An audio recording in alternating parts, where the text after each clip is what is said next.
Okay, so this is the 52 Weeks of Gaming year in review / countdown. As always, I'm here to go and count down as I've done for the past 52 weeks of talking about video games. And the way that this is going to work is that I'm going to take the 52 games, put them in order from 52 counting down to 1 in terms of how I thought that they were overall as a game and how much I enjoyed them in my kind of like best of list for the year in comparison to each other. That means that I'm not comparing them to other games I have played overall, just to themselves, and that's it. So that's all there is to it. I will try to explain a little bit of details for each. So without further ado, let's start this countdown. So number 52 is Heavy Weapon, which was week 27. Now, Heavy Weapon is a side-scroller where you shoot guns and you collect power-ups, and it's more arcadey than a lot of the games on this list, and that's why it kind of got placed at the bottom, is because there's not much substance there. It's not really much to it. 51 is Tumblestone, which was week 28, which was right afterwards. So that was a weird 2 weeks that I went and picked stuff. I think I just picked stuff because I needed something to be short, but Tumblestone, it's a match 3, so you're matching up these pieces, but the thing that really... There's more to it than Heavy Weapon, but I guess the thing that to me that really threw it for a loop was that each level itself could take a few minutes, and then there was like 20 parts to a world, and then you had 10 worlds to go through, so 200 levels, and it was just more time consuming than I initially thought, and the concept kind of just grows old after a while. I mean, it's like playing Candy Crush on your phone. You can only get so high and before you want to go and take a break and stop completely. That being said, number 50 is NBA Playgrounds, which is week 47. I think this is probably one of the biggest gaps of latest I played in the year, but lowest on the list. Playgrounds was a lot like if you played NBA Jam or NBA Hang Time on the Sega Genesis as a kid or in the arcade. It's just like that. You play as cartoon versions of NBA players, and you just collect power-ups and score points, and the matches are very quick, but there's not really a story to it. It's just kind of you unlock these players you can go and play as, and there's kind of move sets and things, but it's very, very, very basic, and that's why it's down the bottom. Number 49 is Hand of the Gods, Smite Tactics, which was week 13.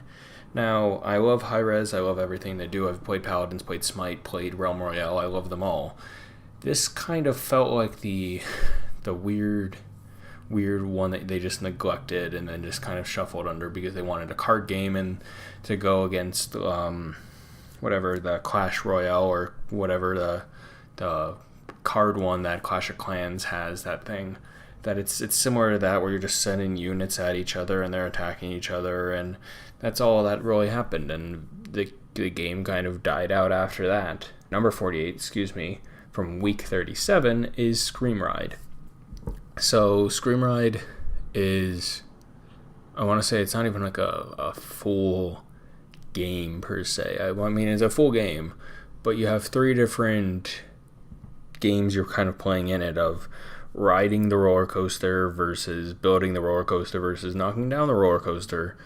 And it's fun, it's kind of mindless in that aspect, but overall for this list, it's not worth a higher spot. There's things that are much more fulfilling than knocking something down, which I guess is fulfilling in its own way, but that's why something had to be towards the bottom, and so that's kind of what happened here. Number 47 is Riptide GP2, which was week 18. This was something that I had since the beginning of the year that I'm not sure what I wanted to do with it, so I kind of just held on to it. And then I kind of need something to play on the fly. And so I decided to finally just go for it. It's a racing game. You collect jet skis. Different jet skis have different powers. You can do moves off of jumps, which increase your speed for like a boost sort of thing that you can go and do. And there's different events that you do, which can go. Some are races, some are time attacks, some are point attacks, those sorts of things. It's fun, but it's again, more arcadey. Number 46 is UFC. played that week 6. It's just called UFC. It was the first one in the series. I think they're up to the third one now. And it's just a fighting game. I played before different boxing games, that sort of stuff. And it's just maximize move. I think that this one was really nice because you made your character, and it was like different UFC professionals, the fighters would go and like send videos being like, oh, make sure to go and do this, make sure to do that. And it kind of made you feel involved, like you were part of this community in this group, which was pretty cool. So I did enjoy it, but again, something has to be low. Number 45 is Assassin's Creed Chronicles India. Played that week 11. I mean, it's Assassin's Creed game, so it fits in the universe, but it's a side scroller. It's definitely not like the main ones in it, and there are the other Chronicles of Russia and China, where it's just a kind of a side story filling in of another part of this Assassin versus Templar universe, and it's fun, but I don't know, I guess compared to other Assassin's Creed games that I played, I just didn't enjoy it as much, and that's why it's number 45. Number 44 is Sega Vintage Collection Streets of Rage. Played that week 21. I mean, it's an older game. It's Streets of Rage that they just put onto like a collection, and so it's the reason it's so low is because it's an older game. There's a bit to it, but because of the timing of it actually like coming out, when it actually came out, that's why it's 44. 43 is Defense Grid 2, which was week 16. Defense Grid 2, as it sounds, is just one of those like tower defense games. You build up towers, you unlock different power-ups for them, and unlock different towers, and you just kill enemies. It's similar to people, if you've ever played Bloons Tower Defense, that it's just like that. It's kind of mindless, but it is fun. Number 42 was Medal of Honor Airborne, which was week 9. One of the first, I want to say, shooters that I played this year.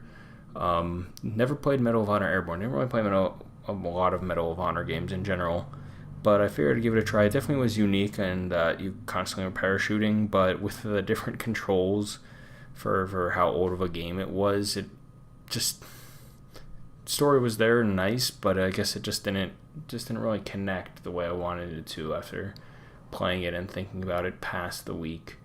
Number 41 is Super Mega Baseball Extra Innings, which was week 19. So this was, I think, around the same time that the second one came out, which is also on this list. So I kind of want to do it as a back-to-back sort of thing, see the comparison, the changes between the game, and I always saw people playing online, and it looked kind of funny. And it's really that. It's just cartoon baseball, and there are some points in it that are, you could kind of get a character and just make it completely ridiculous and run up the score, and it's a nice baseball game with the typical, like, you have a season sort of thing, but sporting games just aren't the best for me. Don't know what to say there. Number 40 is Sonic and All-Stars Racing Transformed, which was week 23. Racing game, I guess, falls under sports games in that aspect, but it was just, again, like they had the regular racing beforehand, then they made the Transformed, and it just wasn't the same for me.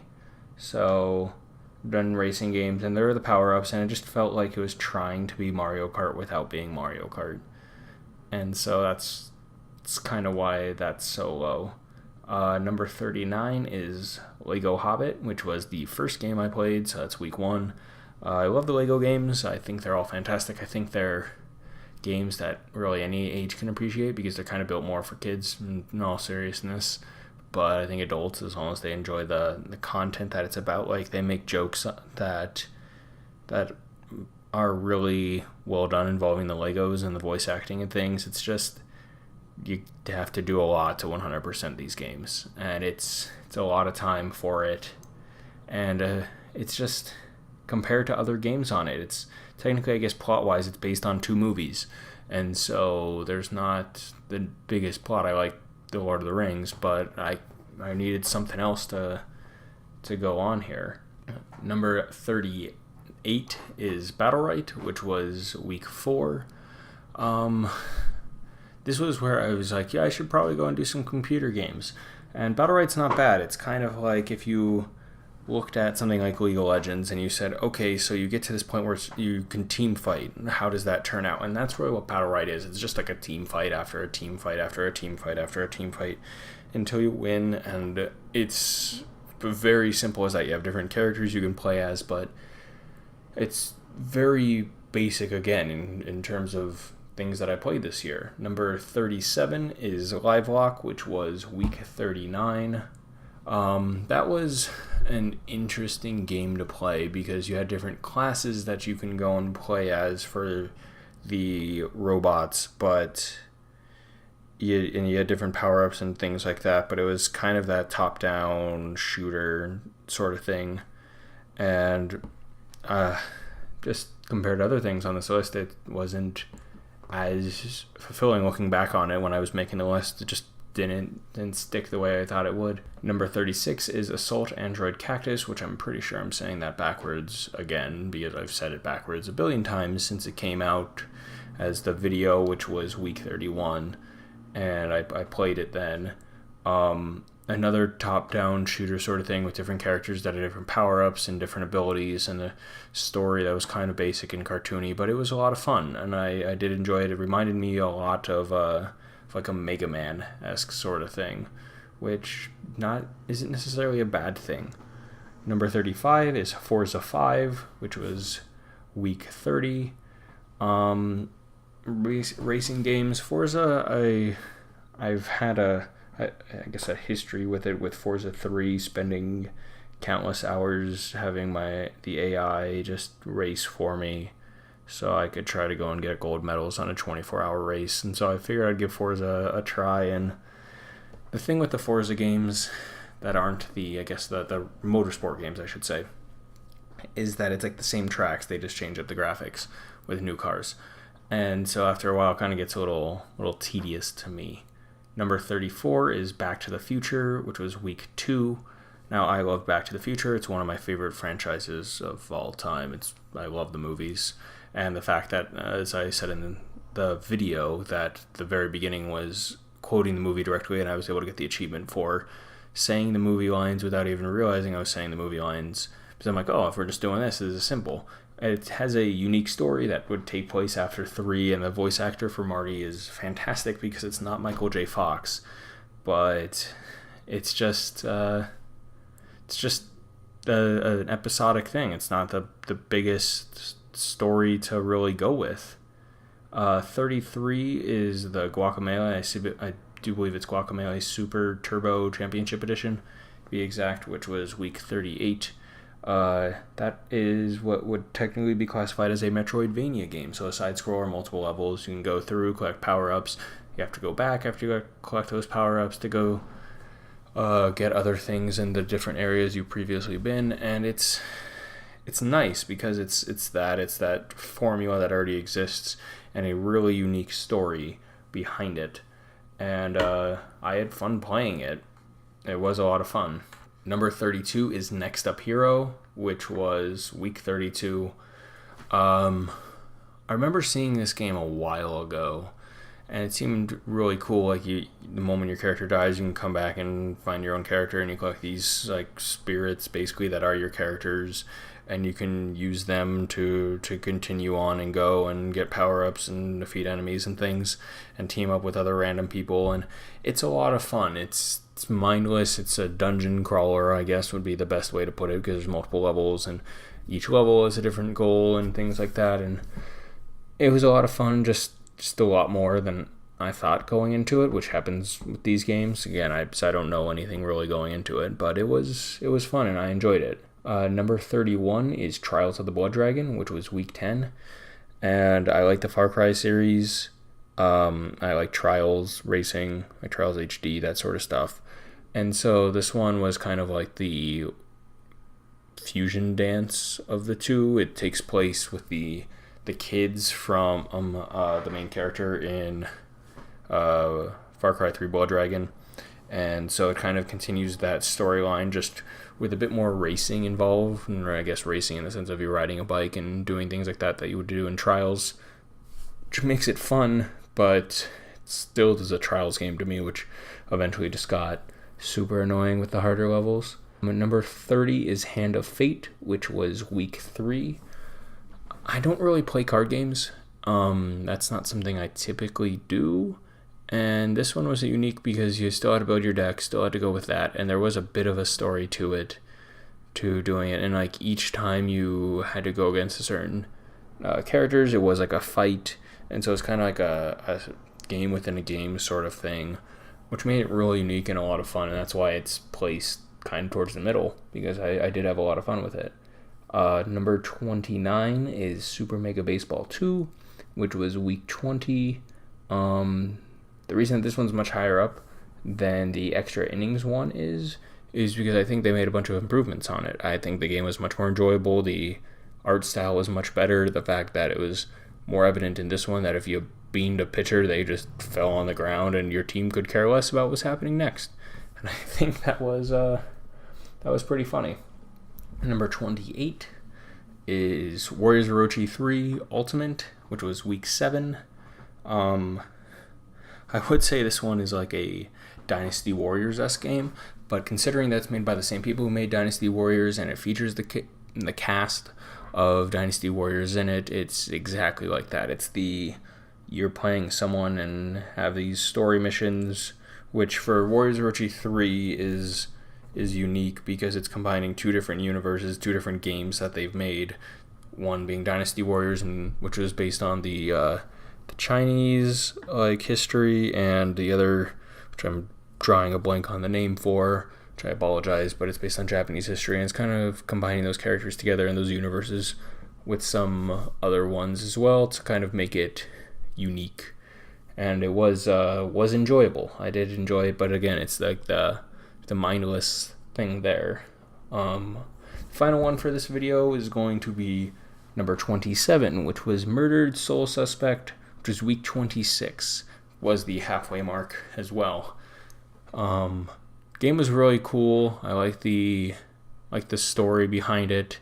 Bit on the horror side, which still threw me for a loop because I'm not that good into horror games, and so ghosts and things like that. But it was a lot of fun. I enjoyed the story. There was a bunch of collectibles.